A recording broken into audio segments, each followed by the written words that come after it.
पूरा आसमान अब बादलों से घिरा हुआ था। जोरों की बिजली कड़क रही थी। प्लीज छोड़िए मुझे, क्या बिगाड़ा है मैंने आपका? मैं आपको क्या समझती थी और आप क्या निकले? आपने मेरे एतवार का गला घोट दिया है, दोस्ती का भरम तोड़ दिया। मैं आपको कभी भी माफ नहीं कर पाऊंगी, कभी भी नहीं। वो डरी सहमी सी यह सब कह रही थी, आंखों में आंसू थे। डरते हुए वह इधर उधर भी देख रही थी, मगर तेज बारिश में उसे उस इंसान के अलावा और कोई भी नजर नहीं आ रहा था जो उसकी तरफ बढ़ रहा था। उसकी आंखों में ऐसी चमक थी जिसे देखकर सौम्या की जान लबों पर आ गई थी। वह समय को कोसने लगी जब वह खराब मौसम में अपूर्व के साथ बाहर निकली थी। जैसे ही उसने पार्किंग एरिया से बाहर कदम रखा, अचानक उसका पांव बुरी तरह फिसल गया था। इससे पहले कि वह गिरती, उस शख्स ने आगे बढ़कर उसे थाम लिया।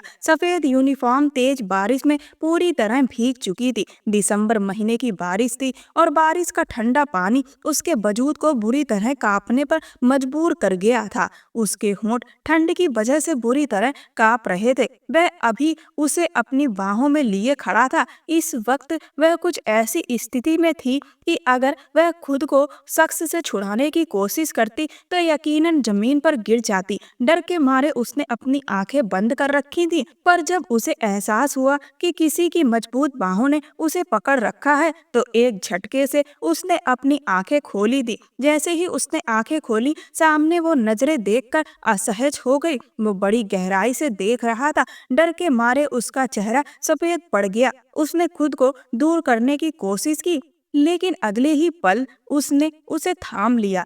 उसका लहजा अजीब था। इतनी आसानी से नहीं जाने दूंगा। यह पल मुझे बड़ी किस्मत से मिले हैं और मैं इन्हें यादगार बनाना चाहता हूँ। उसकी छुपी नीयत को वह भाप चुकी थी और हर कोशिश कर रही थी कि खुद को उसकी पकड़ से छुड़ा सके, मगर बारिश और डर के उस माहौल में उसकी आवाज कहीं खो गई थी। वह हर कदम पर खुद को बचाने की कोशिश कर रही थी, क्योंकि उसे पता था सामने मौजूद शख्स के इरादे क्या हैं। वह तो समझ रही थी कि अपूर्व एक अच्छा और खानदानी लड़का है, खूबसूरत है, अमीर है। अगर उसकी अपूर्व से शादी हो जाती तो शायद वह पूरी जिंदगी राज करती, क्योंकि अपूर्व की आंखों में वह अपने लिए पसंद के रंग देख चुकी थी और इसीलिए धीरे धीरे उसका मन भी अपूर्व की ओर खिंचने लगा था। वह एक मिडिल क्लास फैमिली से बिलोंग करती थी और जब उसने इतने खूबसूरत हैंडसम अमीर लड़के की आंखों में अपने लिए प्यार के रंग देखे तो उसे अपनी किस्मत पर यकीन नहीं हुआ था। धीरे धीरे वह अपूर्व के प्यार में आगे झुकने लगी और दोनों की दोस्ती हो गई। अपूर्व उसे सुनहरे सपने दिखाता और वह खुशी के मारे दीवानी हो जाती। अपूर्व उसके करीब होने की कोशिश करता तो वह शर्माते हुए उससे दूर हट जाती। अभी नहीं अपूर्व, पहले शादी हो जाने दो। और अपूर्व एक गहरी सांस लेकर रह जाता, मगर उसे क्या पता था कि एक मिडिल क्लास लड़की होकर जिस लड़के के साथ वह इतना आगे बढ़ चुकी है, वह तो बस मासूम लड़कियों से खेलने वाला इंसान है। और यही मकसद लेकर वह मासूम सौम्या के करीब हुआ था। कॉलेज में किसी लड़के को लिफ्ट न कराने वाली लड़की को अपूर्व ने अपने प्यार के जाल में ऐसा फंसा लिया कि सौम्या को कुछ और दिखाई नहीं देता था और अपूर्व इंतजार में था कि कब वह सौम्या का फायदा उठा सके और उसके बाद उसे हमेशा के लिए अपनी जिंदगी से निकाल दे। और आज आज जैसे ही उसे मौका मिला था, राजी से नहीं तो जबरदस्ती सही, वह अब और सौम्या के पीछे अपना वक्त बर्बाद नहीं करना चाहता था और इसीलिए जल्द से जल्द अपने इरादे को पूरा कर लेना चाहता था, क्योंकि सौम्या के पीछे भागते भागते और बार बार उसकी न सुनते सुनते उसका दिमाग बुरी तरह से पक चुका था। अब जब सौम्या उसके इतने करीब थी तो वह उसे कैसे छोड़ देता। जैसे ही अपूर्व उसे कमरे में ले जाने लगा, उसने दोनों हाथों से दीवार थाम ली। किसी तरह वह बाहर की ओर भागी। रास्ते में आने वाली टेबल पर रखे बड़े कांच के गुलदस्ते को उसने उठाकर अपूर्व की ओर फेंका था, जो सीधा उसके सीने पर जाकर लगा था। कांच टूटने के कारण उसके शरीर में कुछ टुकड़े धंस भी गए थे। तेज तूफानी बारिश में ही वह घर से बाहर निकल आई। उसका दुपट्टा कहीं पीछे ही छूट चुका था, पाँव में जूते नहीं थे। डरी सहमी नंगे पैर ही वो बस भागी चली जा रही थी। कच्चे रास्ते से होते हुए वह मेन रोड पर आ चुकी थी। तेज बारिश में सौम्या को कुछ भी दिख नहीं रहा था। ऊपर से ठंड की वजह से अब उसका शरीर उसका साथ देने से मना कर रहा था। हाथ पैर जमते से महसूस हो रहे थे, लेकिन उसने हिम्मत नहीं हारी। अगर वह हिम्मत हार जाती तो उसकी पूरी जिंदगी बर्बाद हो जानी थी। उसे किसी न किसी तरह खुद को सेफ रखना था। हिम्मत करके उसने अपने थके हुए कदमों को फिर से आगे बढ़ाने की कोशिश की, और जैसे ही उसने अपने कदम सड़क की ओर बढ़ाए तो अचानक उसका पांव फिसल गया। वो गिर गई। मुंह के बल गिरने की वजह से उसके होंठ घायल हो चुके थे। तभी उसे पीछे से अपूर्व की आवाज आई, जो बारिश में उसके पीछे आ रहा था। कहने लगा, कहाँ जा रही है? तुझे लगता है कि तुम मुझसे बच जाएगी? बहुत शौक है ना अमीर लड़कों से मोहब्बत करके ऐसो आराम की जिंदगी गुजारने का? तो फिर अब दूर क्यों भाग रही है? कब से मैं तुम्हारी तलाश में था, और अब जब यह मौका हाथ लगा है तो तुम मेरे हाथों से निकल नहीं सकती। उसके शब्द सुनकर वह बहुत ज्यादा घबरा चुकी थी। फौरन उठकर सड़क पर अंधाधुंध भागने लगी। आंखों के आगे काले साए लहरा रहे थे। बारिश की वजह से सड़क पर बहुत कम लोग थे। एक दो गाड़ी ही सड़क पर दौड़ रही थी।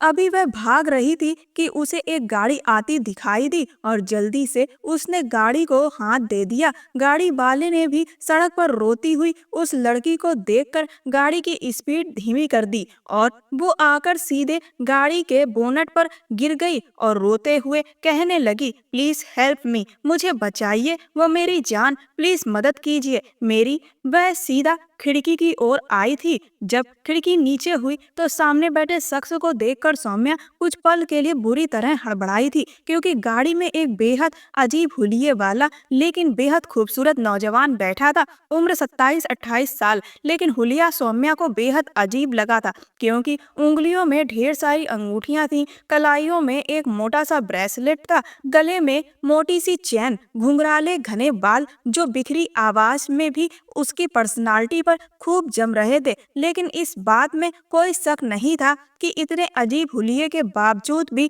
वह बेहद खूबसूरत पर्सनालिटी का मालिक था। उसकी कदकाठी और उसकी सिक्स पैक्स बॉडी उसे और भी रौबदार बना रही थी। एक पल के लिए सौम्या हिचकिचाई थी, लेकिन डर के मारे अब भी बार बार पीछे देख रही थी कि कहीं अपूर्व उसके पीछे न आ जाए। गाड़ी में बैठे उस मर्द ने जब एक नजर सौम्या को देखा तो देखता ही रह गया।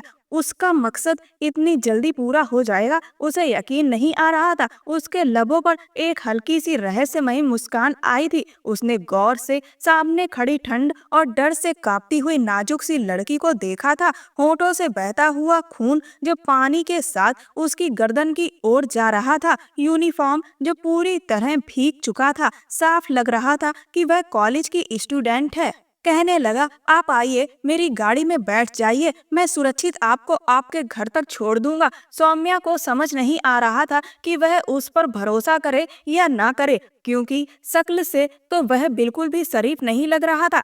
लेकिन उसके पास कोई दूसरा ऑप्शन भी नहीं था, क्योंकि वह अपने पीछे से आते अपूर्व को देख चुकी थी और डर कर जल्दी से उसके साथ गाड़ी में बैठ गई। तब तक सामने अपूर्व भी आ चुका था। गुस्से से उस गाड़ी वाले को देखकर कहने लगा, अबे कौन है तू? हाँ, चल इसे मेरे हवाले कर। ज्यादा हीरो बनने की जरूरत नहीं, वरना 1 मिनट में ही तेरी हीरो पंती निकाल दूंगा, समझा? तभी उस गाड़ी वाले के लबों पर एक हल्की सी मुस्कान आई थी। उसने खिड़की पर खड़े अपूर्व को गहरी नजरों से देखा और फिर बहुत ही सर्द आवाज में बोला, गलत फहमी है तेरी, क्योंकि मैं हीरो नहीं बल्कि विलेन हूँ। इससे पहले कि अपूर्व आगे कुछ कहता या आगे बढ़ता, अगले ही पल उसने अपनी जेब से एक गन निकाली और फिर बादलों की गरज के साथ माहौल में गोलियों की आवाज गूंजने लगी। दिल दहला देने वाली चीखें थी जो सौम्या के गले से निकली थी। गाड़ी में बैठे उस मर्द ने अपने कानों पर हाथ रखे थे। वो उसे चुप कराने के लिए पीछे की ओर मुड़ा था।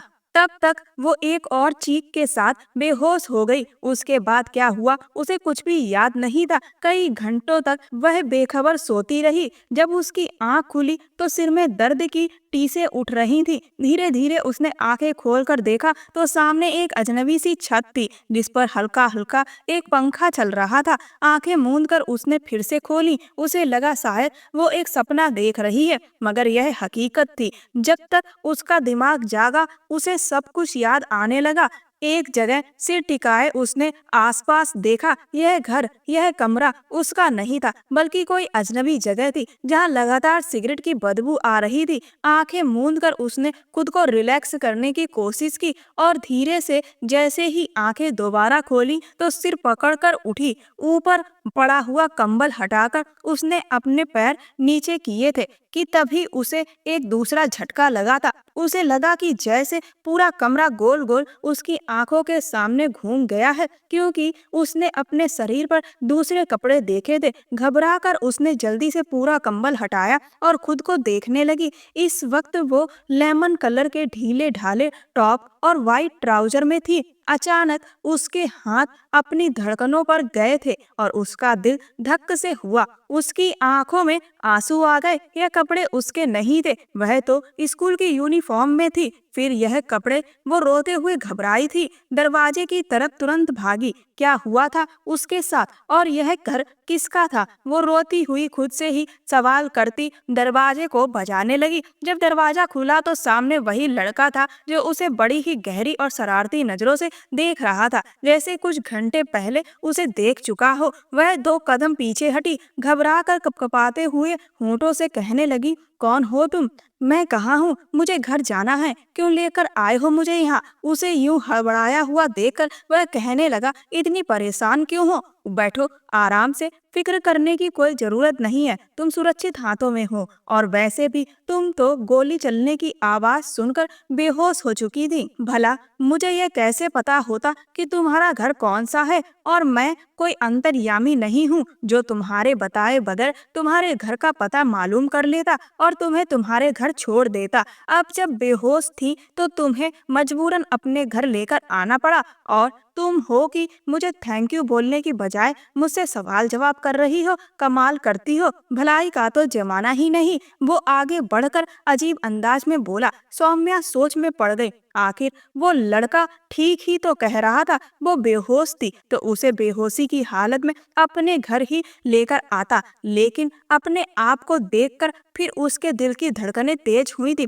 गुस्से से कहने लगी, अरे मेरे यह कपड़े कहाँ से आए? मैंने तो यूनिफॉर्म पहना हुआ था ना। वो कुछ कदम आगे बढ़ा तो वो कुछ कदम बेबसी से पीछे हटी। अगले ही पल उसके चेहरे पर एक मुस्कुराहट आई और कहने लगा, मुझे वह वक्त याद ना दिलाओ तो बेहतर है। कहीं ऐसा ना हो वह सब कुछ याद करते हुए मैं बहक जाऊं और तुम्हारे लिए मुश्किल पैदा हो जाए। क्या मतलब है तुम्हारा? कहीं तुमने मेरे साथ कुछ गलत? अभी वह अपनी बात पूरी नहीं कर पाई थी कि उसने सौम्या के होठों पर उंगली रखकर उसे वहीं खामोश करवा दिया। अनजान लड़की, तुम बारिश में भीगने की वजह से बहुत ज्यादा कांप रही थी।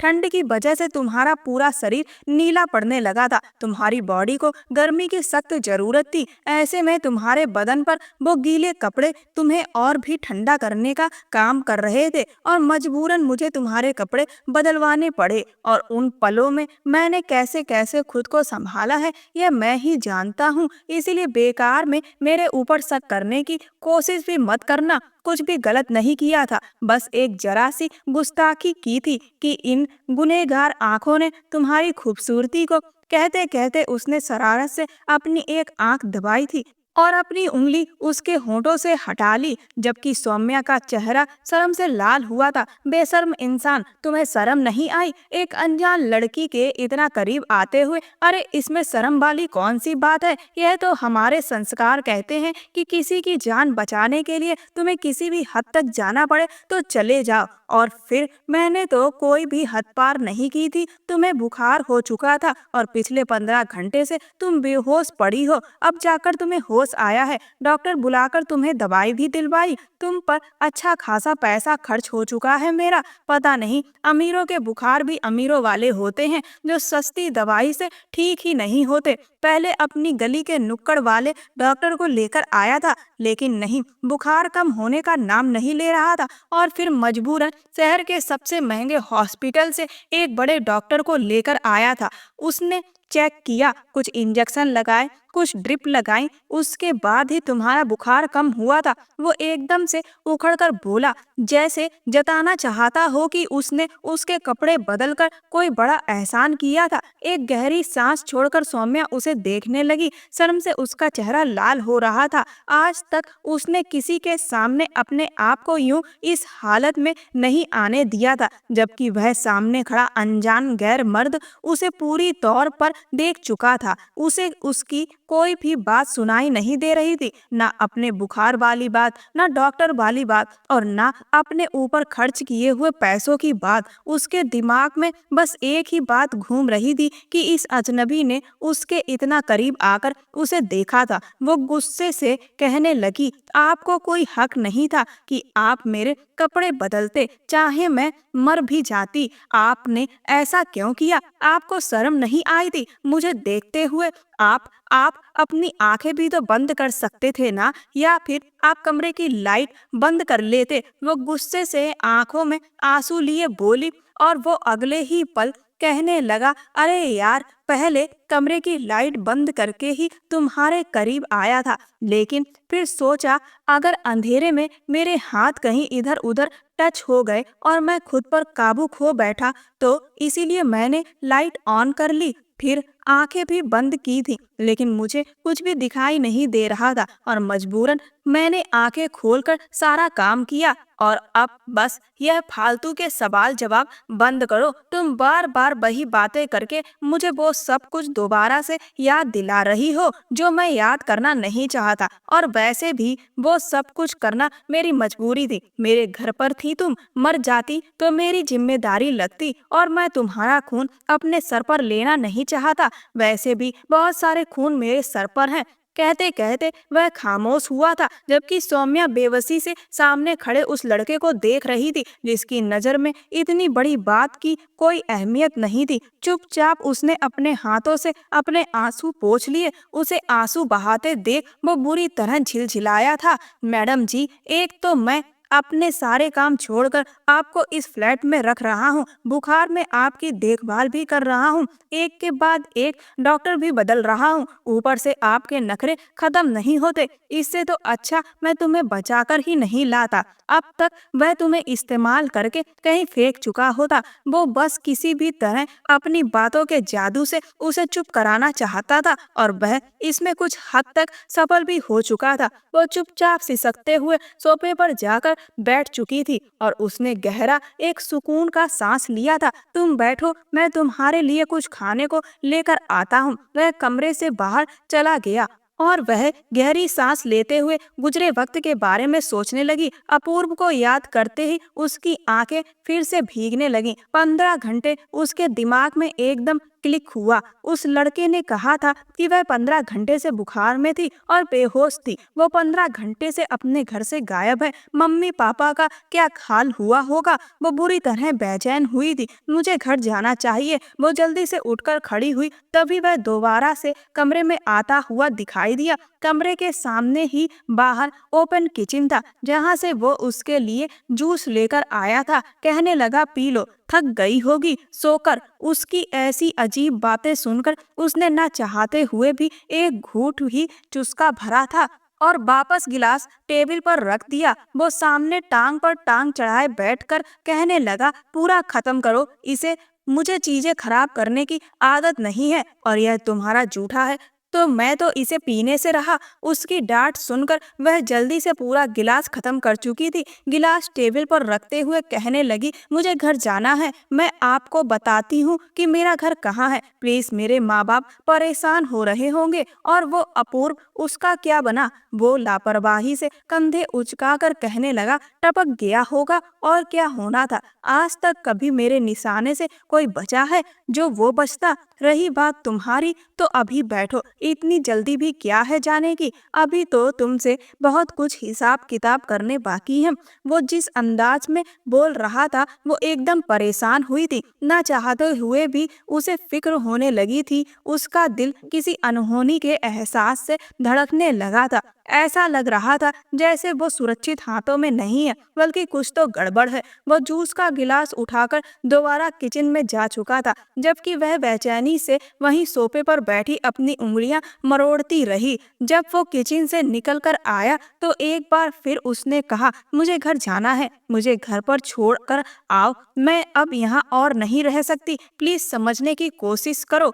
तो वह बड़े ही शांत अंदाज में कहने लगा, मैडम जी, आपको यहाँ लाने में, फिर आपकी दवाइयों के खर्चे, फिर आपके लिए ड्रेस लाने में, जानती भी हैं पूरे 15,000 खर्च हो चुके हैं मेरे। और फिलहाल मेरे पास इतने पैसे नहीं हैं कि मैं अपनी गाड़ी में पेट्रोल डलवाऊं और आपको छोड़ कर आऊं। उसकी इस बात पर वह तड़प चुकी थी, ना जान ना पहचान, फिर भी जानबूझकर वो उस पर अपना रौब जमा रहा था। वो 2 कदम उसके करीब आई थी और गुस्से से कहने लगी, देखो मिस्टर, आपने मुझ पर एहसान किया, उसका बहुत बहुत धन्यवाद, लेकिन अब और मैं आपकी बदतमीजी बर्दाश्त नहीं करती। ठीक है, मैं खुद ही चली जाती हूँ। वो जैसे ही फ्लैट से बाहर निकलने लगी तो वह उसे कलाई से पकड़ चुका था, जिसका नाम भी वह अभी तक नहीं जानती थी। उसे सर से लेकर पैर तक अजीब सी नजरों से निहारते हुए कहने लगा, यह मेरा घर है और मेरी इजाजत के बिना तुम यहाँ से बाहर कदम भी नहीं रख सकती, समझी? चुपचाप अंदर जाओ, खाना पड़ा है, खाओ और आराम से रहो। जब तक मैं नहीं कहूँगा सारे दरवाजे तुम्हारे लिए बंद हैं। और सौम्या का खून खौल उठा था। तुम होते कौन हो मिस्टर? वो अगले ही पल अपने बालों को झटक कर एक अदा से कहने लगा, अविनाश, दुनिया मुझे अविनाश के नाम से जानती है। वो कुछ इस अंदाज में बोला था कि ना चाहते हुए भी सौम्या के लबों पर एक हल्की सी मुस्कान आई थी, जिसे उसने जल्दी ही छुपा लिया। अच्छा, तुम कौन सी फिल्मी एक्टर हो जो यह दुनिया तुम्हें अविनाश से जानती है?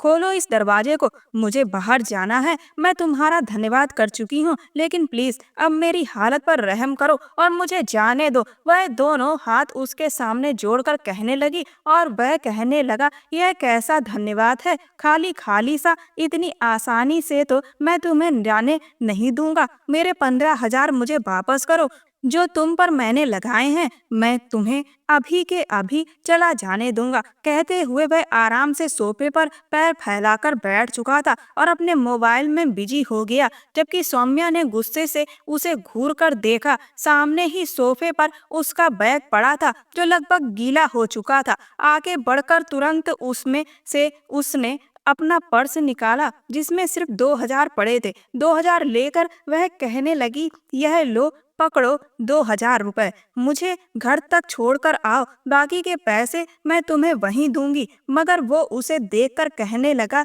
कहा ना, जब तक मैं नहीं चाहूंगा तुम कहीं भी नहीं जा सकती। कहते कहते वो अचानक गुस्से में आ गया था और वो एकदम सहम सी चुकी थी। उसके दिल में भी कहीं गलत काम का इरादा तो नहीं जाग उठा था। तुम गलत कह रहे हो, मैं यहाँ नहीं रुकूंगी, मैं पुलिस। और वो एकदम दहाड़ उठा था, आवाज नीचे रखो वरना मैं अपने तरीके से तुम्हें खामोश करवा सकता हूँ। उसका यह रूप देखकर वो बुरी तरह डर गई थी। हालांकि इससे पहले तो वो बड़े ही नॉर्मल और दोस्ताना अंदाज में बात कर रहा था। वो उसके कहने पर दोबारा उसी कमरे में जा चुकी थी और कमरे को अंदर से लॉक कर चुकी थी। खिड़कियों के आगे मोटी ग्रिलें लगी हुई थी। वो चुपचाप उस कमरे में बेड के कोने पर टिककर बैठ गई। आंखों से लगातार आंसू बहने लगे। 18 साल की सौम्या को समझ नहीं आ रहा था कि क्या करे। वह अपूर्व से बचते बचते इस अविनाश नाम के बदतमीज और जिद्दी मर्द के चंगुल में फंस चुकी थी, जो ना जाने उसे लेकर क्या इरादे रखता है। सौम्या अपने माँ बाप की एक लौती बेटी थी और राय साहब अपनी बेटी को हमेशा बेटों की तरह पालते आए थे। मिडिल क्लास फैमिली से उनका ताल्लुक था, लेकिन फिर भी आज तक उन्होंने अपनी बेटी की किसी भी इच्छा को नहीं ठुकराया था। उन्होंने अपनी खानदानी जमीन पर एक छोटी सी फैक्ट्री शुरू की। उसकी जमीनों के साथ ही एक बहुत ही बड़े अमीर सेठ की जमीन भी थी, जिसे वहां पर अपना एक प्रोजेक्ट तैयार करना था। इसीलिए वह राय साहब को मनमानी रकम देकर वो जगह बेचने को कहने लगा। जब राय साहब ने यह कहकर इनकार कर दिया कि यह मेरी खानदानी जमीनें हैं, मैं इसे किसी को नहीं दूंगा, तो वह बेहद गुस्से में आ चुका था। कहने लगा, अगर घी सीधी उंगली से नहीं निकलता तो उंगली टेढ़ी करनी पड़ती है। चुपचाप यह जमीन हमारे हवाले कर दो, वरना अच्छा नहीं होगा। राय साहब भी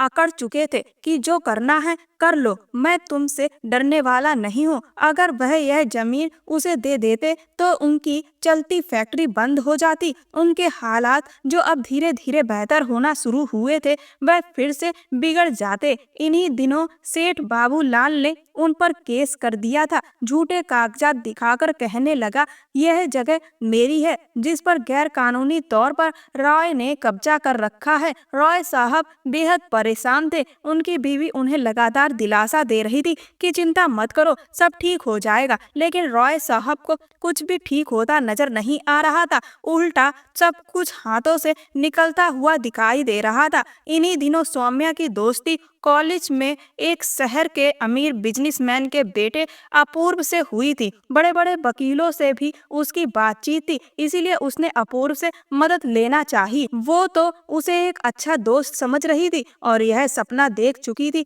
कि दोनों शादी कर लेंगे। मगर उसे कहाँ खबर थी कि अपूर्व तो कुछ और ही ख्यालों में जी रहा था। उसका मकसद तो बस किसी तरह अपने मतलब की खातिर सौम्या का इस्तेमाल करना था। वो उसे अपने फार्म हाउस पर ले आया ताकि उसे मजबूर करके उसके साथ वक्त बिता सके। और जब अपूर्व धीरे धीरे उसके करीब होने लगा तो वह बुरी तरह घबरा गई थी। उसे कुछ गड़बड़ होने का एहसास हुआ। वह अपूर्व का हाथ झटक कर पीछे हटी थी। अपूर्व, मुझे घर जाना है। उसकी आंखों में डर और विश्वास की झलक साफ नजर आ रही थी और अपूर्व हंसकर कहने लगा, अरे तुम इतना डर क्यों रही हो? मैं तुम्हें अपने फार्म हाउस पर यूं ही लेकर नहीं आया कि तुम्हें देखकर तुम्हें वापस छोड़ दूं। जिस वकील की तुम बात कर रही हो ना, मैं उस वकील को तुम्हारे लिए हायर कर दूंगा और वो तुमसे फीस भी नहीं लेगा। तुम जानती भी हो उस वकील की फीस लाखों में है। अगर तुम वह लाखों रुपए फीस के नहीं दे सकती तो कम से कम कुछ घंटे के लिए मुझे खुश तो कर सकती हो ना। सौम्या ने जैसे ही उसके गंदे इरादे भापे तो वह फौरन वहां से भागी और बदकिस्मती से अपूर्व से बचकर इस अविनाश नाम के बदमाश से टकरा चुकी थी। सोचते ही वह फिर से रोने लगी। ना जाने उसके माँ बाप उस वक्त किस हालत में होंगे और उसके बारे में क्या सोच रहे होंगे।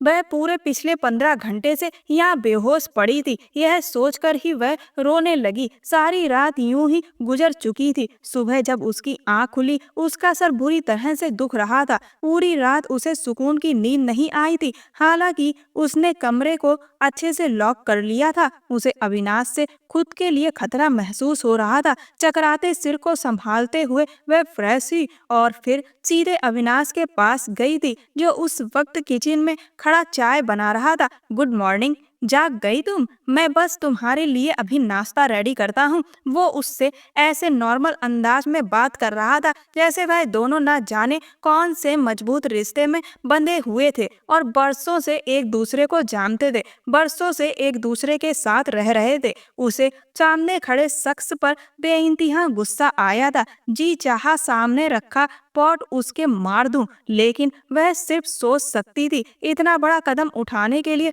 उसके अंदर हिम्मत नहीं थी, क्योंकि वह बेहद डरपोक और कमजोर दिल की लड़की थी। अपने अंदर हिम्मत जमा करते हुए कहने लगी, अविनाश, मुझे घर जाना है। तुम जानते भी हो सब लोग मेरी वजह से कितना परेशान होंगे। मगर वो कहने लगा कि चली जाना, इतनी भी जल्दी क्या है, बैठो चाय तो पियो। उसने चाय का कप उसकी तरफ बढ़ाया तो वह गुस्से से बुरी तरह भर चुकी थी कि आखिर वह बेवजह उसे अपनी कैद में बांध कर क्यों रखना चाहता है। वो कोई उसकी गुलाम नहीं थी। अगले ही पल उसने चाय का कप जोर से जमीन पर दे मारा और गुस्से से कहने लगी, यह सब क्या चल रहा है? तुम होते कौन हो मेरे साथ ऐसा रवैया रखने वाले? मैं तुम्हें बार बार कह रही हूँ कि मुझे घर जाना है, तुम्हें सुनाई नहीं दे रहा? क्यों तुमने मुझे जबरदस्ती कैद कर रखा है? मुझे ऐसा लग रहा है जैसे मैं कैद हो चुकी हूँ। इससे पहले कि सौम्या कुछ और भी बोलती, अविनाश सीने पर हाथ बांधकर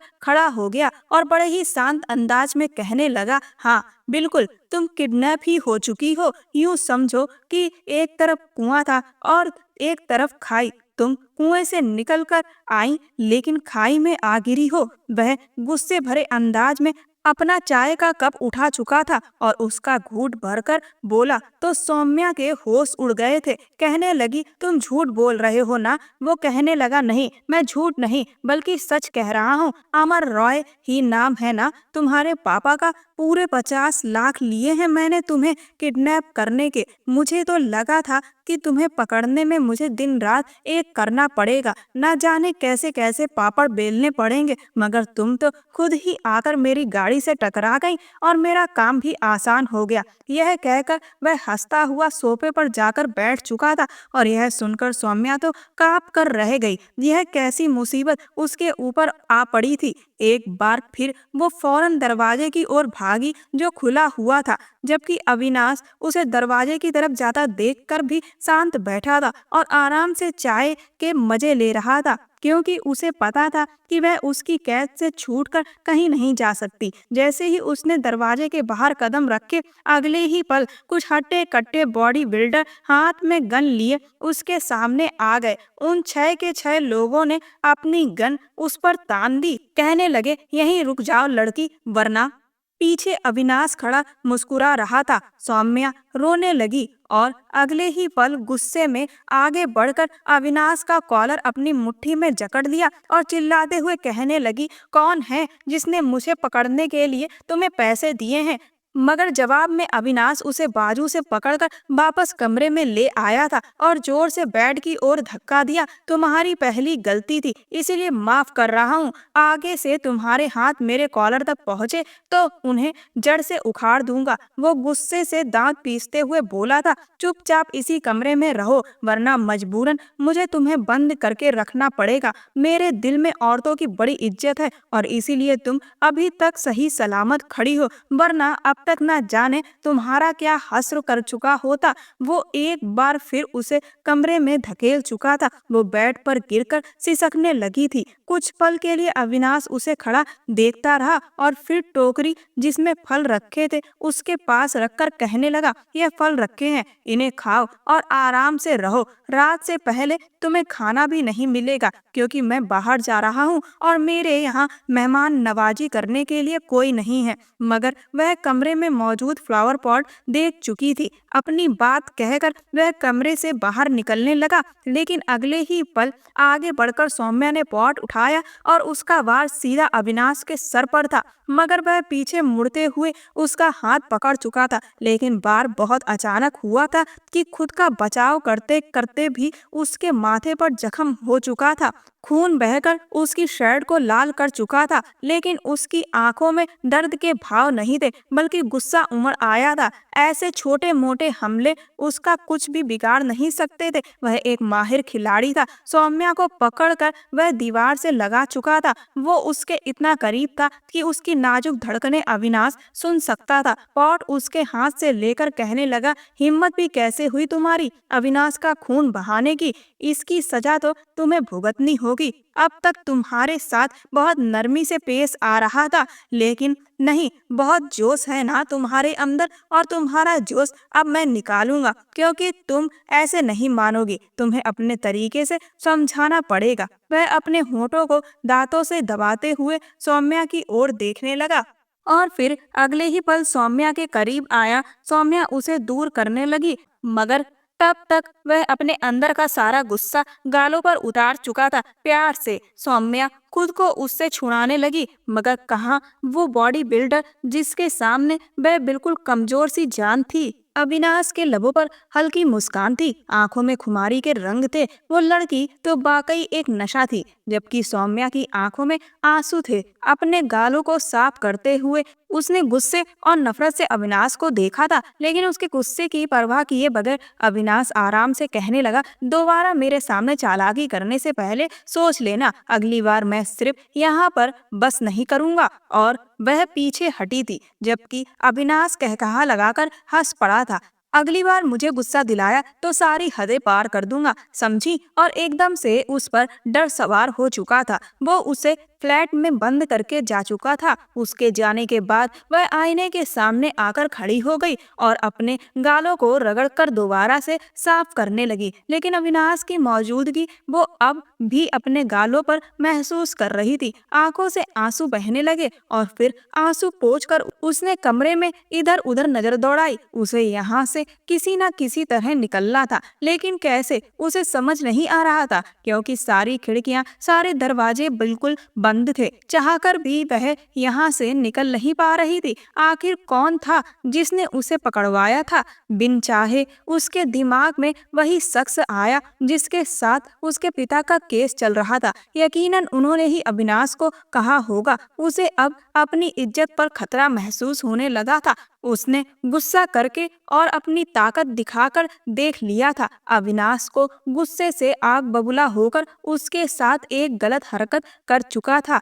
अब अगर उसने दोबारा से उसे गुस्सा दिलाया तो वह अपनी हद पार करने से बिल्कुल भी पीछे नहीं हटेगा। इतना तो सौम्या को अंदाजा हो ही चुका था। अगर उसे अपनी इज्जत बचा कर रखनी थी तो इसके लिए उसे दूसरा रास्ता अपनाना था। यह वक्त जल्दबाजी का नहीं था, बल्कि दिमाग के इस्तेमाल करने का था। कुछ देर तक वह सोचती रही और फिर उसके दिमाग में एक प्लान आया। यह सब कुछ करना उसके लिए आसान नहीं था, लेकिन धीरे धीरे खुद को यहाँ से छुड़वाने के लिए यह करना बेहद जरूरी था। अपने मन में प्लान बनाती हुई वह अंदर तक शांत हो चुकी थी। अविनाश, तुम्हें बहुत घमंड है ना अपनी ताकत और अपने तेज दिमाग पर। अब तुम एक लड़की से मात खाओगे, उस लड़की से जो तुम्हारी कैद में है, तुम्हारे रहमो करम पर है। खुद से बड़बड़ाते हुए वह बेड पर जाकर लेट गई थी। अविनाश ने आज तक बहुत उल्टे सीधे काम किए थे। अपनी कम्युनिटी में उसे सब भाई कहकर पुकारते थे। वह खुद और उसके अंडर काम करने वाले ऐसे लोग थे जो दिखने में तो बड़े ही शरीफ लोग थे, लेकिन आज तक उन्होंने पैसे के लिए ना जाने कितने लोगों की दुनिया उजाड़ी थी। अविनाश की जिंदगी का एक असूल था कि वह काम करने से पहले इस बात की जानकारी जरूर निकलवाता था कि सामने वाला जबरदस्ती किसी गरीब को तंग तो नहीं कर रहा। उसके धंधे का ये उसूल रहा था। उसने आज तक किसी गरीब, किसी औरत, किसी बूढ़े या बच्चे पर हाथ नहीं उठाया था। जब उसे पूरा यकीन हो जाता था कि वह जिसे डराने धमकाने जा रहा है वो गलत आदमी है, गलत तरीके से पैसा कमाकर लोगों को परेशान कर रहा है, तभी वह यह काम करता था। लेकिन यह अविनाश की जिंदगी में पहली बार था कि एक लड़की को उसने कैद किया था। उसे यही बताया गया था कि उसके बाप ने गैर कानूनी तौर पर कब्जा कर रखा है, उस लड़की को किडनैप करना है, जैसे ही जमीन वापस मिली तो उसे छोड़ देना है। लड़कियों से हमेशा दूर भागने वाला अविनाश पहली बार उस लड़की को अपने करीब देखकर बेकाबू सा हो रहा था। दिल की धड़कनें नए अंदाज पर धड़कने लगी थी और वह उन धड़कनों को थपक थपक कर सुलाने की कोशिश कर रहा था। उसका मकसद कोई लड़की नहीं थी, लेकिन यह लड़की उसे राह से भटकाने का काम कर रही थी। वजह यह भी थी कि जिस रात वह उसके फ्लैट में आई थी पूरी तरह भीगी हुई थी, ठंड से कांप रही थी और उसने अपने हाथों से उसे कपड़े बदलवाए थे। बार बार दिमाग में वो मंजर आते तो वह बुरी तरह बेचैन हो जाता था, मगर उस लड़की के सामने खुद को जाहिर नहीं होने दिया कि कहीं ना कहीं वह उसके लिए दिल हार चुका है। और आज जब गुस्से में आकर उसके गालों को छुआ तो दिल और बेचैन हो उठता। काम के बीच भी बार बार उसका दिमाग सौम्या में जाकर उलझ रहा था। उसे देखने के लिए मन बेचैन हो रहा था। जल्दी जल्दी अपना कुछ काम निपटाकर जब वह वापस अपने फ्लैट पर आया तो फ्लैट में पूरी तरह सन्नाटा था। जैसे ही कमरे का दरवाजा खोला तो सौम्या फर्श पर घुटनों में मुंह रख के बैठी थी। सामने टोकरी में सारे फ्रूट्स वैसे के वैसे ही पड़े थे। उसने फ्रूट्स नहीं खाए थे। चेहरे पर आंसुओं के निशान देखकर अविनाश का दिल बेचैन हुआ था, लेकिन वो उसके साथ जानबूझकर कठोर रवैया अपना रहा था और गुस्से से कहने लगा, तुमने फ्रूट्स क्यों नहीं खाए? और सौम्या सौम्या कुछ भी नहीं बोली तो वो उसके पास चला आया। कहने लगा, लड़की, मैं तुमसे बात कर रहा हूँ, क्या बहरी हो गई हो? खाना क्यों नहीं खाया? सौम्या ने अपने नए प्लान को खुद को तैयार कर लिया था और रूठे हुए अंदाज में कहने लगी, मुझसे यह सब कुछ नहीं खाया जाता, मुझे तो पिज्जा खाना है, मुझे फल अच्छे नहीं लगते।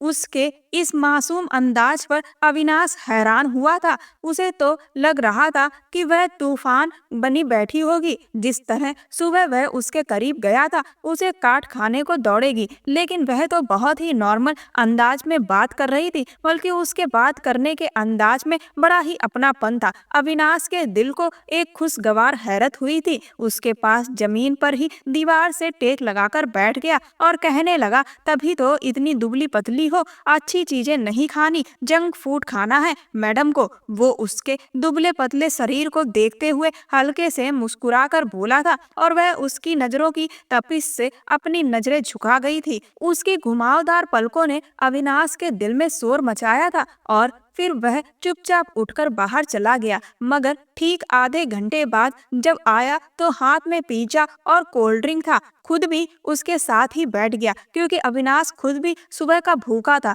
भूख तो सौम्या को भी बहुत लगी थी। जल्दी से वह उसके सामने ही खाने लगी तो अविनाश के चेहरे पर एक मुस्कान फैल गई, लेकिन अगले ही पल वह मुस्कान को छुपा गया। सौम्या कहने लगी, अविनाश, क्या सब डाकू लुटेरे तुम्हारे जैसे ही होते हैं? अविनाश कहने लगा, क्या मतलब? वो कहने लगी, मतलब यह कि तुम कितने अच्छे हो। मैंने तो सुना था कि जो लोग अगवा करके ले जाते हैं वो मारते हैं, पीटते हैं, बहुत बुरा सलूक करते हैं, मगर तुमने तो मेरे साथ ऐसा कुछ भी नहीं किया। वह पिज्जा का एक बाइट लेते हुए बोली तो अविनाश की आंखों में शरारत उभर आई। तुरंत तंग करने वाले अंदाज में कहने लगा, यह सब तो मर्दों के साथ करते हैं, अगर कोई लड़की आ जाए तो फिर उसे दूसरे तरीके से हैंडल किया जाता है। वो अपना आंख मारकर शरारती अंदाज में बोला तो सौम्या कांप उठी। तुरंत खुद को संभालते हुए कहने लगी, अच्छा, मुझसे पहले कितनी लड़कियों को पकड़ा है बताओ, और उनके साथ क्या क्या किया है तुमने? वह तुरंत कहने लगा,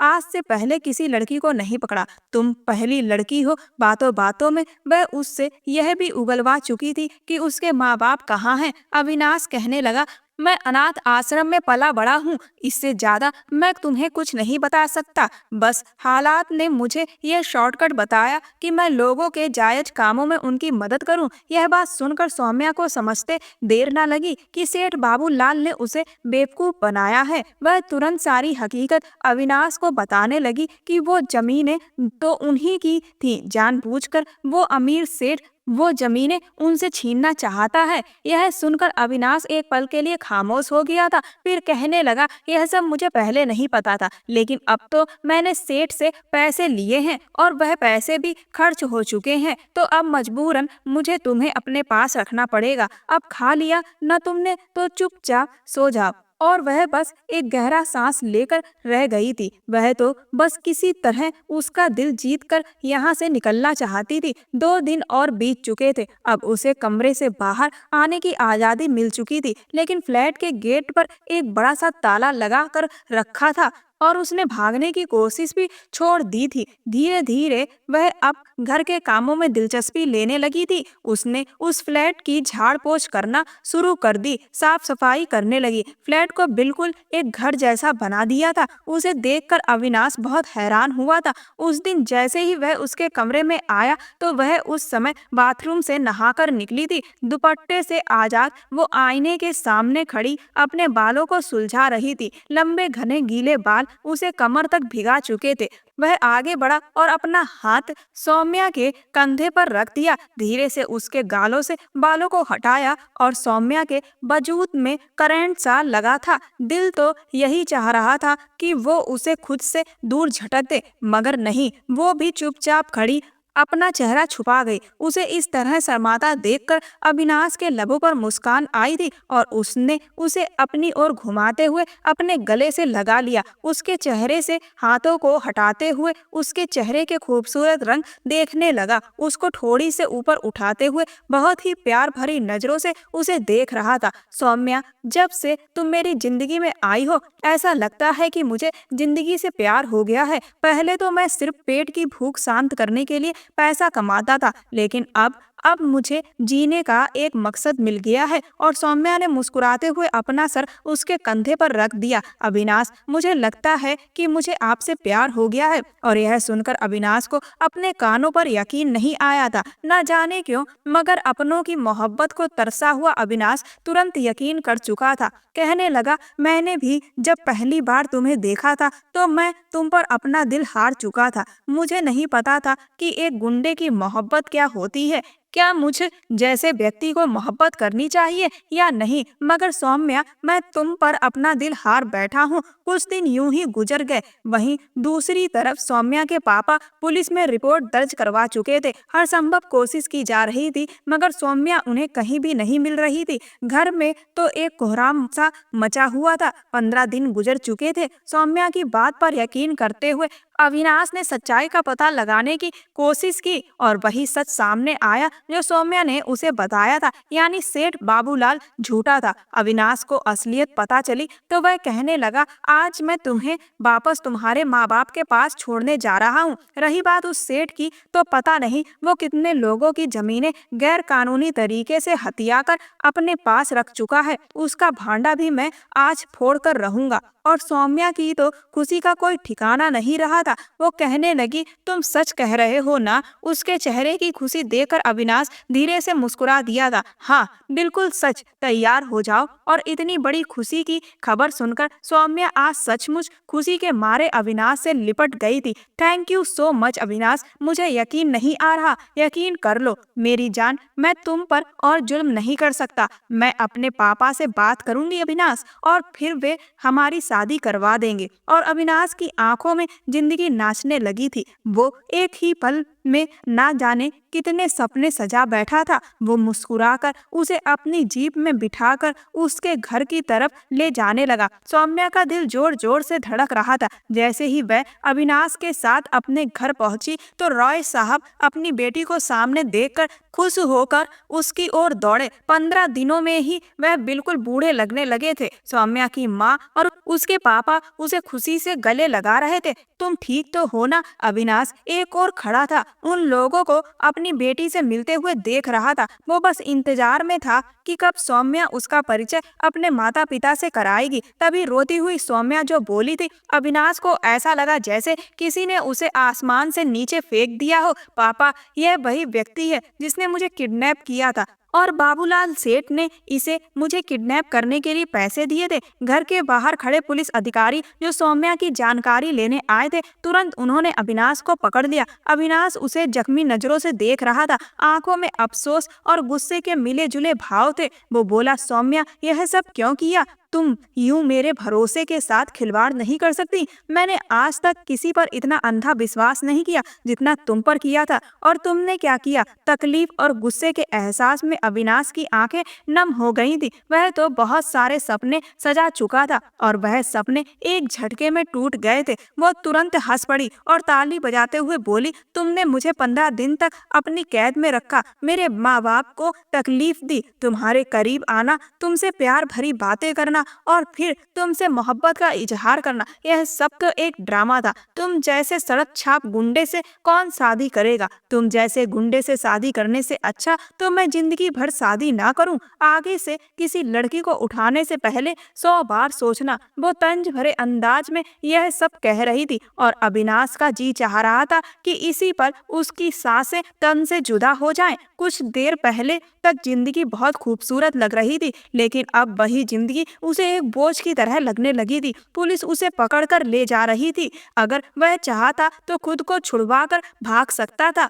आज तक न जाने कितने ही मौके पर वह पुलिस को चकमा देकर भागा था, लेकिन आज उसने भागने की कोई कोशिश नहीं की थी। दिल पर जो चोट लगी थी वो चुपचाप पुलिस के साथ चला गया था। उसने अपने माँ बाप को सब कुछ बता दिया था कि उसे उस सेठ के कहने पर ही उठाया गया था। रॉय साहब ने एक बार फिर पुलिस को जांच करने को कहा। सेठ का नाम सुनकर पहले तो पुलिस घबरा गई थी, लेकिन जब वहां एक ईमानदार पुलिस अधिकारी के सामने रॉय साहब ने अपना केस रखा तो वह भी गुस्सा हो गए और तुरंत कड़ी कार्रवाई शुरू हो गई। घर आकर वह बहुत खुश थी, मगर दिल में एक अजीब सी कसक बाकी रह गई थी। बार बार दिमाग में अविनाश का ख्याल आ रहा था। इतने दिन तक वो उसके साथ रही थी, लेकिन धमकी के अलावा वो उसके करीब नहीं आया था।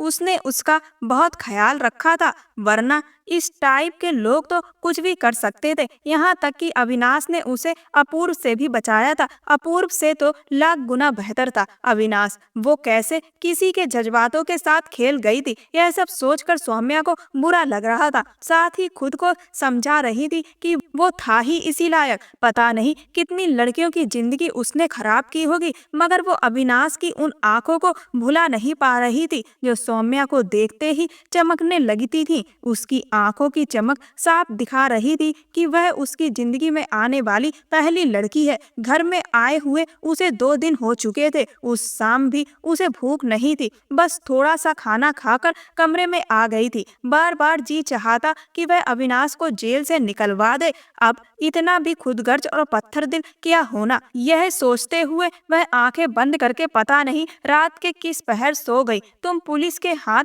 कैसे लग गए यार? हालांकि 10 साल के करियर में तुम पर पुलिस हाथ डालना तो दूर की बात, तुम्हें छू भी नहीं सकी। उसका सबसे करीबी दोस्त रजत हैरत से उसे देख रहा था। वो कुछ ही देर पहले अविनाश को जमानत पर छुटाकर लाया था, जबकि अविनाश की आंखें बर्दाश्त की शिद्दत से लाल हो रही थी। वो कुछ भी नहीं बोला था। सौम्या अब उसकी जिद बन चुकी थी। इतनी आसानी से वह उसे छोड़ने वाला नहीं था। उसकी जिंदगी में आने वाली वह पहली लड़की थी और उसने उसके जज्बातों को बुरी तरह कुचल कर रख दिया था। रजत को कुछ काम के बारे में समझाकर वह उसे वापस भेज चुका था और अब उसके कदम सौम्या के घर की ओर उठे थे। सौम्या गहरी नींद में सो रही थी जब उसके घर के पीछे से दीवार फांदकर अविनाश अंदर दाखिल हुआ और फिर बड़ी कुशलता से दीवारें फांदता हुआ अपनी मंजिल पर पहुंच गया। जैसे ही बालकनी में पहुंचा तो सामने ही कांच की खिड़की से उसे सौम्या बेखबर सोती हुई दिखी थी, हर बात से बेखबर। वो खुली किताब की तरह अपने बेड पर बेपरवाह लेटी थी। दिल में मोहब्बत तो थी, लेकिन उसकी जगह गुस्सा और जिद ने भी ले ली थी। खिड़की खोलकर वह अंदर गया और अगले ही पल उसके पास बेड पर लेट गया। पहले तो सौम्या इसे अपना सपना समझती रही, लेकिन अविनाश की उंगलियां उसके गाल पर जा रही थी और जब यह एहसास तेज हुआ तो फिर डर कर उसने जल्दी से आंखें खोली थी। सामने ही अविनाश को देखकर उसके गले से एक चीख निकली थी। तुरंत अविनाश उसके होंठों पर हाथ रख चुका था। सौम्या समझ नहीं पा रही थी यह सपना था या हकीकत। आवाज ना निकले तुम्हारी, वरना तुम जानती हो कि मैं क्या कर सकता हूँ। यह कहते हुए अविनाश ने उसके होंठों से अपना हाथ हटाया था। वो डरते हुए कहने लगी, छोड़िए मुझे, यहाँ क्या कर रहे हैं आप? मगर वो गुस्से में बोला, तुम्हें क्या लगा था तुम आसानी से मुझसे पीछा छुड़ाकर चली जाओगी? मोहब्बत थी तुम मेरी, लेकिन अब मेरी जिद बन चुकी हो। तुमने मेरे साथ अच्छा नहीं किया। अब तुम्हारी सजा यही है कि तुम सारी जिंदगी एक गुंडे के साथ रहोगी। तुम्हारे लिए तो मैं सब बुरे काम छोड़ देना चाहता था, जायज कमाई करना चाहता था, लेकिन अब हरगिज नहीं बदलूंगा और तुम्हारे बाप को एक गुंडा दामाद ही मिलेगा। यह कहकर उसने जोर से सौम्या को अपनी ओर खींचा था और अपने होंठ उसके कान के पास ले जाकर धीरे से फुसफुसाते हुए बोला, चुपचाप अपने माँ बाप को मेरे लिए मना लेना, वरना मेरे हाथों से तुम्हारा बाप बच नहीं सकेगा और ना ही तुम्हारी माँ। जिस तरह अपूर्व को मारा था ना, ठीक वैसे ही उनको भी। सौम्या यह सब सुनकर घबरा चुकी थी। वो उसे धमकी देकर चला गया था। कहने लगा कि अगले 24 घंटे के अंदर अंदर मुझे शादी के लिए हाँ चाहिए, वरना। सौम्या ने जब यह सुना तो पूरी तरह से घबरा गई। अगले ही दिन डरते डरते उसने अपने माँ बाप से कहा था कि मैं अविनाश से शादी करना चाहती हूँ। इस बात पर उसे अपने पापा से थप्पड़ भी पड़ा था, मगर वो जिद पर अड़ी हुई थी कि नहीं, मुझे उससे अच्छा लड़का नहीं मिल सकता। वो मेरी खातिर सुधर जाएगा, मुझे उसी से शादी करनी है। अगर वह हमारे घर का दामाद बनेगा तो यह सेठ जैसे लोग हमसे दूर रहेंगे। अगर मेरी शादी उससे नहीं हुई तो मैं मर जाऊंगी। जब वह अपनी जिद पर अड़ी रही और मरने की धमकी दी तो राय साहब को मानना पड़ा। उसकी माँ रीता जी भी कहने लगी कि देखो, 15 दिन तक यह घर से बाहर रही, पूरे परिवार में यह बात फैल गई है, कोई भी लड़का इसे अपनाएगा नहीं। बात बात पर इसे ताने दिए जाएंगे। इसीलिए हमें लगता है कि हमें इसी अविनाश से इसकी शादी करवा देनी चाहिए। ना चाहते हुए भी रॉय साहब ने अविनाश के इस रिश्ते को स्वीकार कर लिया। 1 हफ्ते के अंदर अंदर शादी की सारी रस्में पूरी कर दी गई थी। सौम्या विदा होकर फिर उसी फ्लैट में आ चुकी थी। रॉय साहब ने यह शर्त जरूर रखी थी कि तुम मेरी कंपनी में ही काम करोगे और तुम्हें फिर से ऐसे गैर कानूनी काम करते हुए मैं नहीं देखना चाहता। और अविनाश ने चुपचाप सर झुकाकर उनकी बात मान ली थी। असली हिसाब तो उसने सौम्या से पूरा करना था। कमरे में आते ही एक नजर उसने देखा, दुल्हन के जोड़े में सजी सौम्या बहुत खूबसूरत लग रही थी। अगर उसकी जगह कोई और होता तो होश खो बैठता, लेकिन अविनाश के दिलो दिमाग में तो गुस्से की आंधियां चल रही थी। वो चलता हुआ उसके करीब आया और अगले ही पल उसे ठोड़ी के नीचे हाथ रखकर कहने लगा, तुमने अच्छा नहीं किया मेरे साथ, मेरे जज्बातों के साथ खिलवाड़ किया। तुमने मुझे तकलीफ दी, धोखा दिया। क्या तुम्हें लगता है कि मैं इतना सब कुछ इतनी जल्दी भूल जाऊंगा? हरगिज भी नहीं। इसका बदला तो तुम्हें उतारना ही होगा। आंसू भरी निगाहों से उसने अविनाश को देखा था और कांपते होंठों से बस एक बात कही थी, अविनाश, मैं तुम्हें अपनी सफाई में कुछ भी नहीं कहूंगी, क्योंकि मुझे पता है तुम इस वक्त गुस्से में हो और तुम्हें मेरी बातें झूठी लगेंगी। अगर मैं सच भी कहूँ तब भी, लेकिन एक बात कहने से खुद को रोक नहीं पाऊंगी, और वो यह है कि तुम्हारे जाने के बाद मुझे एहसास हुआ था कि प्यार का नाटक करते करते मैं तुमसे सच में प्यार कर बैठी थी। उसके कांपते होंठ और आंखों की नमी देखकर अविनाश एक बार फिर अपना दिल डूबता हुआ महसूस कर रहा था। और अविनाश जख्मी सी हंसी हंसकर आगे बोला, मैं कैसे विश्वास कर लूं कि तुम मुझसे मोहब्बत करती हो, हालांकि तुम्हारा असली चेहरा मैं देख चुका हूं। अविनाश, अगर मैं तुमसे प्यार ना करती होती तो आज तुम्हारी दुल्हन बनकर ना बैठी होती। तुमने मुझे धमकी दी थी ना कि अगर मैं तुमसे शादी नहीं करूंगी तो तुम मेरे माँ बाप को नुकसान पहुंचाओगे। यह मेरी मोहब्बत थी जो मैं तुमसे शादी पर राजी हुई थी, ना कि यह डर था कि तुम मेरे माँ बाप को नुकसान पहुंचा दोगे। अगर मुझे तुमसे मोहब्बत ना होती तो मैं खुद को खत्म तो कर लेती, लेकिन कभी भी तुम्हारी दुल्हन ना बनती। आंसू टूटकर अविनाश के हाथों पर गिरे थे। मुझे माफ कर दो, यह सब मेरा बचपना था। मैं समझ ही नहीं पाई कि मैं क्या कर रही थी। मैं डर गई थी, किसी तरह तुम्हारी कैद से निकलना चाहती थी, पर यकीन दिलाती हूँ कि मैं सारी जिंदगी आपकी वफादार बनकर रहूंगी। आज हमारी पहली रात है ना, और मैं अपने आप को आपको सौंप दूंगी। मैं कोई भी विरोध नहीं करूंगी, लेकिन अब मुझे तुम्हारे साथ की कोई जरूरत नहीं, ना तुम्हारी संगत के लिए मेरे दिल में कोई फीलिंग है। तुम्हें क्या लगता है कि मैं तुम्हारे इश्क में पागल होकर तुमसे शादी कर चुका हूँ? नहीं, बल्कि तुम्हें सजा देने के लिए यह शादी की है। अब यही तुम्हारी सजा है कि तुम शादीशुदा होकर भी कुंवारी जैसी जिंदगी बिताओगी। तुम्हें हर पल अविनाश की नफरत झेलनी होगी, क्योंकि तुम्हें अविनाश की मोहब्बत रास नहीं आई। वो यह कहकर अपना तकिया उठाकर सोफे पर जाकर लेट गया और वह दुल्हन बनी बिस्तर पर बैठी रह गई। सौम्या ने तय कर लिया था कि वो अपने प्यार को पाकर रहेगी। अविनाश उससे नाराज है और वो उसे मनाकर ही रहेगी। सौम्या अविनाश के लिए हर रोज तैयार होती, खुद को सजाती सवारती, लेकिन वह उस पर एक नजर डालने के बाद दूसरी नजर डालना पसंद नहीं करता था। उस दिन सौम्या अविनाश को नाश्ते के लिए बुलाने आई तो अविनाश शीशे के सामने खड़ा अपनी शर्ट पर बटन लगाने की नाकाम कोशिश कर रहा था, और न जाने क्या सोचते हुए सौम्या उसके पास आकर खड़ी हो गई। लाइए, मैं लगा देती हूँ, मैं खुद लगा लूंगा, उसने नाराजगी से कहा, और सौम्या के होंठों पर एक हल्की सी मुस्कान आई थी। शादी को 2 महीने होने को आए थे और सौम्या देख रही थी इन 2 महीनों में अविनाश ने काफी हद तक खुद को बदल लिया था। अपने कुछ दोस्तों के साथ मिलकर उसने एक छोटा सा बिजनेस शुरू किया था, जिसमें आजकल वो काफी मेहनत कर रहा था। सुबह जाता और रात के 11-12 बजे वापस लौटता था। वो नाराजगी से मुंह फुलाए अब भी बटन लगाने की जी तोड़ कोशिश कर रहा था, और फिर सौम्या ने बिना कुछ कहे उसके हाथ से सुई लेकर उसकी शर्ट पर बटन लगाना शुरू कर दिया। और अविनाश ने उसे इनकार नहीं किया था। वो उसके बेहद करीब खड़ी थी, इतना करीब कि दोनों की दिल की धड़कन बुरी तरह शोर मचाने लगी थी। ना चाहते हुए भी अविनाश की नजरें सौम्या के खूबसूरत चेहरे पर अटक गई थी। उसे वह पल याद आने लगा जब उसने पीछे से आकर सौम्या के गाल छुए थे, और यह एहसास आते ही उसका मन बुरी तरह खुश होने लगा था दोबारा से सौम्या के नरम गाल को छूने के लिए। लेकिन वह इस तरह सौम्या के सामने हार नहीं मान सकता था। खुद पर अविनाश की नजरें महसूस करके सौम्या बुरी तरह हड़बड़ाई थी, और इसी हड़बड़ाहट में सुई उसकी उंगली में चुभ गई और एक सिसकी उसके मुंह से निकली थी, और अविनाश एकदम तड़प उठा। क्या हुआ? Are you okay? दिखाओ कहाँ लगी? उसने एकदम सौम्या का हाथ थाम लिया था। उसकी उंगली से खून की बूंद छलक उठी थी। अविनाश ने प्यार से उसकी उंगली पर लगा खून साफ किया।